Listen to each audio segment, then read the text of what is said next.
পাড়া প্রতিবেশী যেটা কল্যাণ হয় সেই সংবাদ প্রচার করা, সেটা আমাদের ফেসবুক বলেন,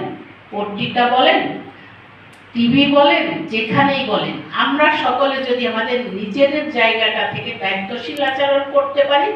তাহলে আমি মনে করি যে এই যে আবারও আপনাদের সকলকে আহ্বান জানাবো, আমরা আমাদের নিজেদের জায়গা থেকে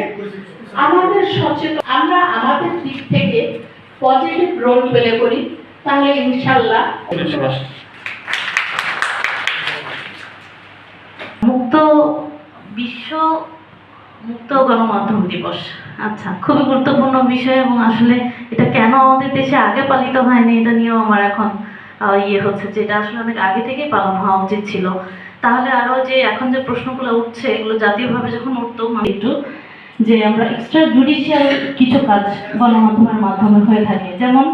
কিছু বিষয় থাকে বিচারকরা বিচার করবেন, কিন্তু আমরা গণমাধ্যমে দেখি